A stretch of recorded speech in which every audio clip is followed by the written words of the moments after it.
You beautiful peacocks. I know you missed me. I missed you.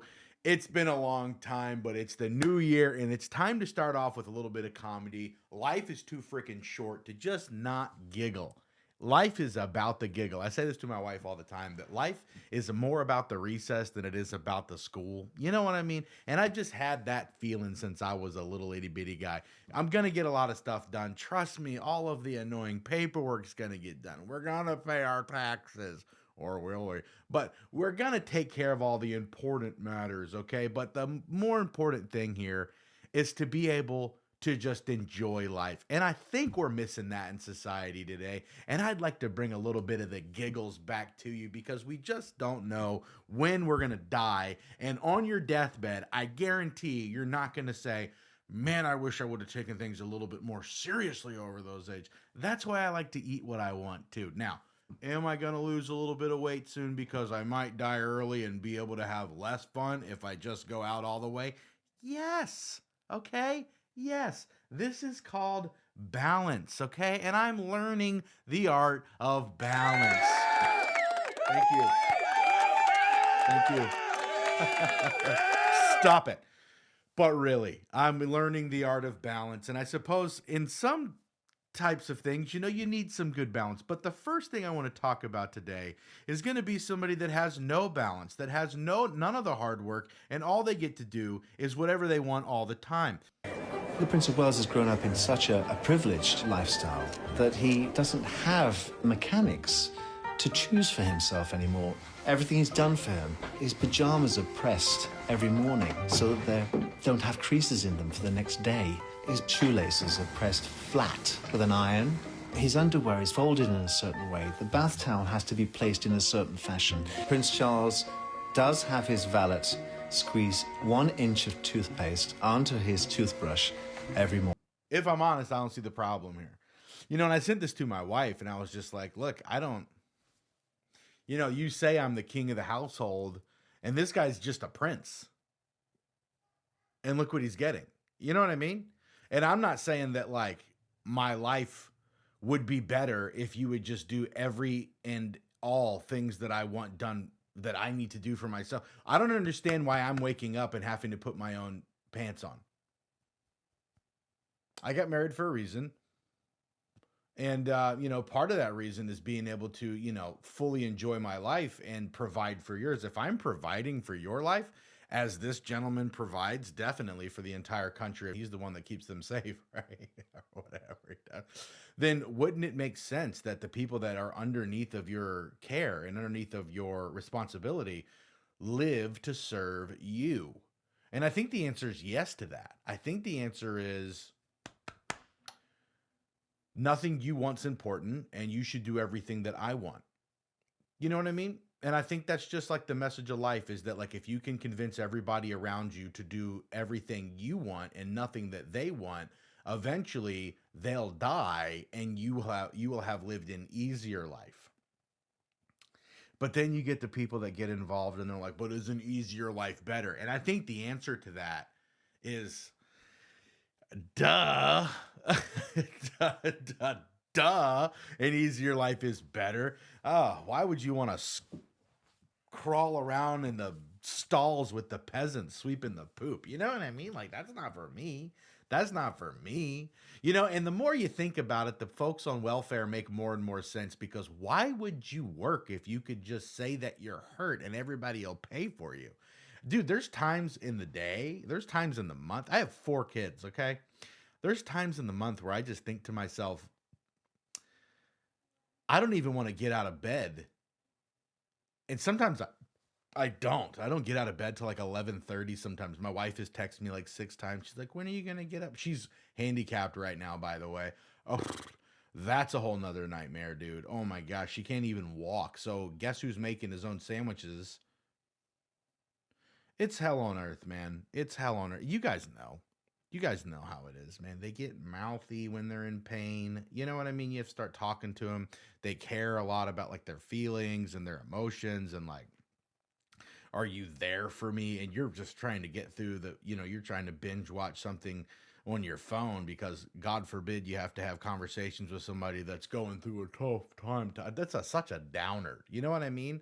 Like, I'm not here to dialogue, to get you through to the other side. You get yourself through to the other side, and then you can meet me there and you can sit next to me on the couch so long as I don't need anything.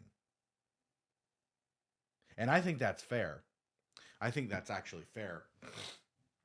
I don't make the rules, I just know them, okay? And primarily, look, if we fought and I could beat you up, and I haven't beat you up ever, you owe me perpetual sandwiches. Sandwich. Boom. 3 p.m. sandwich. Did you want it? No, doesn't matter. Boom. Sandwich. Boom. Homemade pizza. Boom. 5 p.m. Did you even need this? No. Does it matter? No. Bring me the sandwich. Bring me the pizza. If I left it there, that was your sign. Should you pick it up? No, I didn't say that. Leave it. Leave it there. I'll graze. And I think I've just, figured out why life has been so hard is because I'm not employing any of these ideas into my life. Anyways, everybody, hope you're having a good time. Another thing that we got to talk about, though, is the way to push the ladies' buttons. It's an easy thing to do, but it's not so easy if you're not careful with the mechanism in which you do it. You have to do it strategically, and this guy does just a magnificent job. Hello, this is Jennifer in sales. How can I help you? Yeah, I was wanting to talk to somebody about buying a new truck.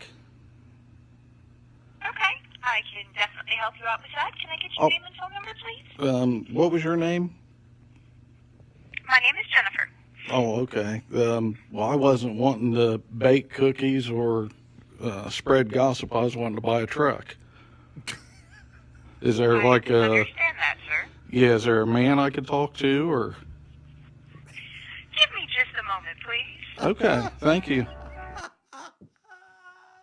Sprinkling that rage bait, bro. Every bit of her salary came into question the moment he said this. She was like, is this job worth it? Is this job worth it? Or should I just be, polite and professional? It was digging in her head because there's all these ideas now that like girls can do things just as good as guys, which is obviously not true, right? No chick knows about transmissions. None of them. There's never been one that's known how to fix an engine. Dude, girls can't even drive, bro. That's why they bug you while you're driving, because they're so afraid of everything that's going on that they just have to nag you about it because they would be absolutely terrified of that. I've thought of blindfolding my wife and putting earplugs in her ears when we drive. I have her do that occasionally anyway already, but like obviously in the car, I like her to be able to see things, because that's just polite. It's like when you take your dog for a drive and you roll down the window a little bit so it can kind of like have a little bit of a life. Well, I take the covers off of her eyes and I pull the earplugs out when we drive so that she has the chance to kind of see things and, just kind of get like an overall like experience, I guess. And I'm being polite and nice when I do that. I know. But what I'm saying is that, I've thought about, just having her normal experience extend into even car rides because I just can't stand the nagging that happens in the car. I don't make the rules, but I know them, guys. I hope you're having fun. Okay, next up on the list, a bro had his guy over at his house.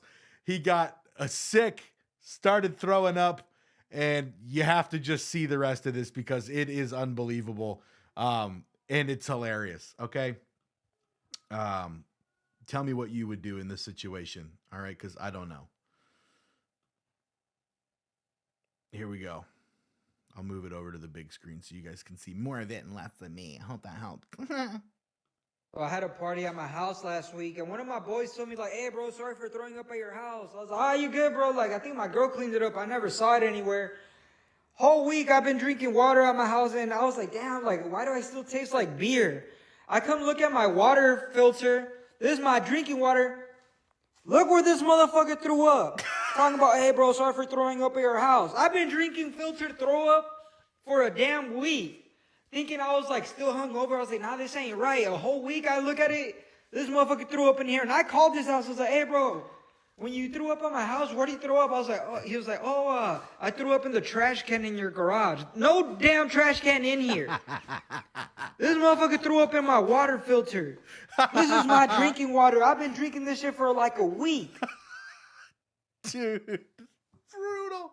Oh my God. Could you imagine, dog? Could you imagine? Now, thank God. Thank God.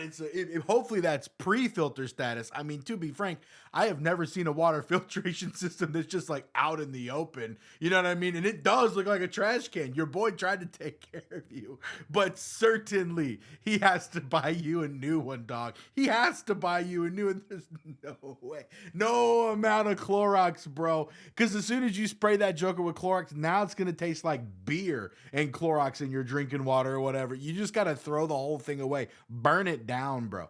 There's some times where my kids will leave a room a mess and I'm like, this room is just click, lock, off limits to my emotional status for the next month. I don't even, hey, Dad, can we go in the playroom? There is no playroom, bro. So certainly, if you just puked, there's a spot in the back of my garage and this little tucked away corner where a cat threw up once, and it would take me getting out a stool in order for me to reach up there, reach deep in there and grab where the cat threw up is.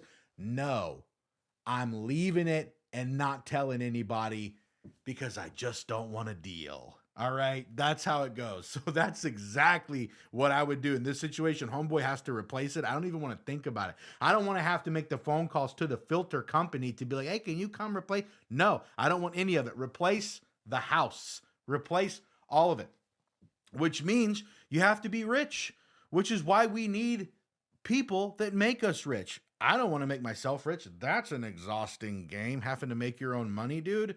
You should just get into being a politician or something. Those guys just start daycare centers apparently and rake in millions, and you just watch your own kids, which at that point you could hire somebody to watch your kids, which is kind of the goal of life, if in my opinion. Whenever you look at these people, like we were talking about the Prince Charles fella, whenever you look at these people that had been, you know, essentially catered to and live a life of luxury and regalness, whatever, don't you just feel like that's the way it's supposed to be? I am on my hands and knees playing with my kids all day. Not really, probably an hour a day, maybe 30 minutes, maybe 12 minutes, depending on how fat I am that month and how much I can handle being bent down. When you're fat, bending down is the worst. My wife's like, why don't you just bend down and pick up the stuff I'm telling you to pick up? And I'm like, I'm picking up with my toes if I'm picking it up at all. And I fling it up. The art of the fling. I'm basically Catwoman in this bitch, okay? That's why. I am Catwoman in this, so I can avoid bending down so I don't have to do that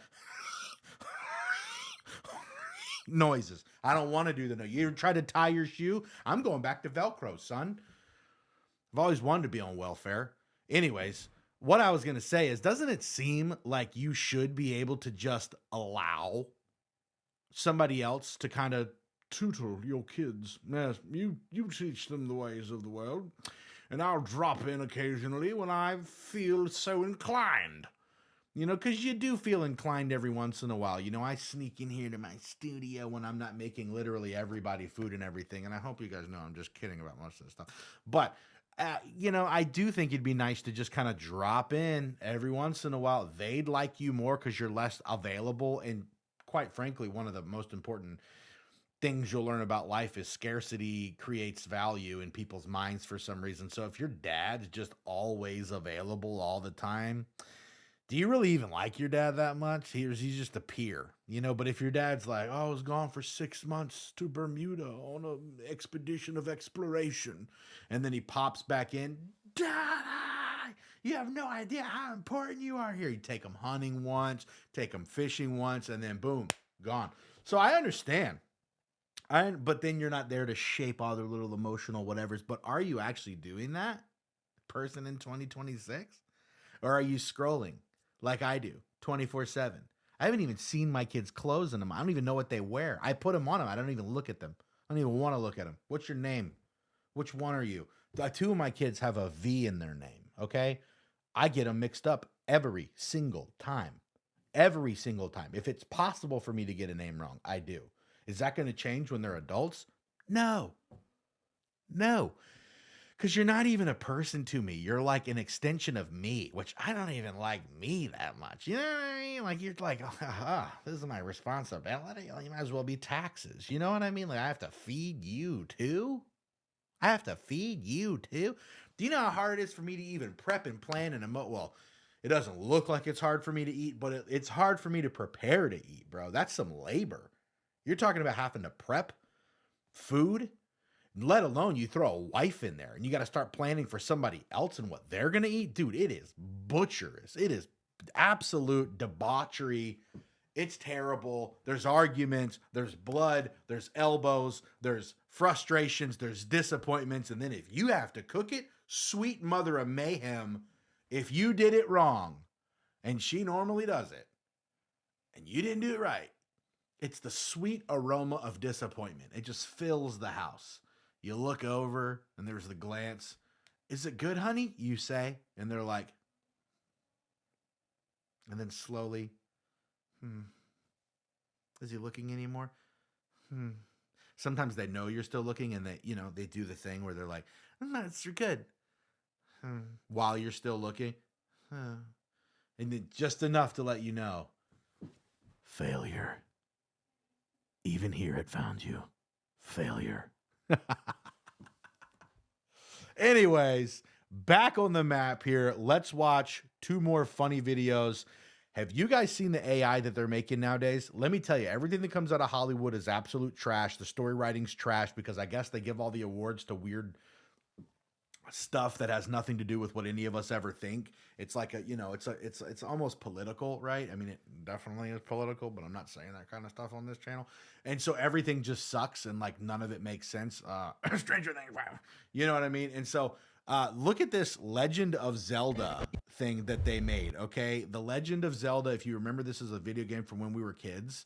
Okay, I want you guys to see what I'm seeing as far as how this looks like, as far as the quality of the actual movie that AI was able to create. Okay, because this is absolutely, I mean, it's just, it's way better than even the movies that we're getting today. Look at this trailer. Okay, this is all AI and it took a guy $300 to make it. Roll the film. I mean, look at this, bro.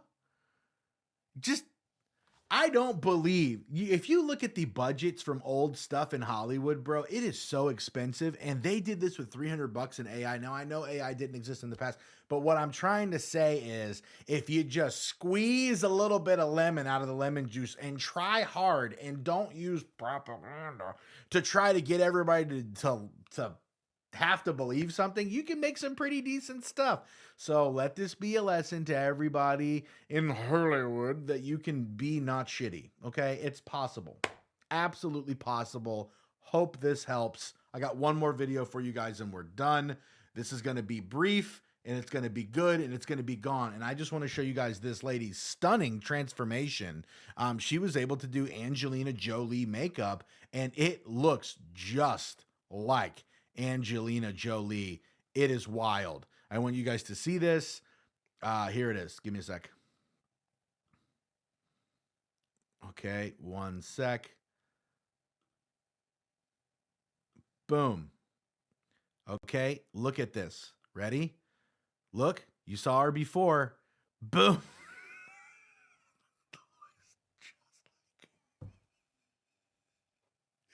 Look at the before.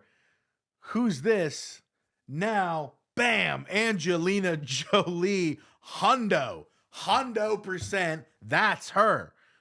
Damn, bro. I just want to say congrats to this girl. Send me all of your recipes. Send me all your makeup stuff. Let's go. I think this is the new winner of the internet today.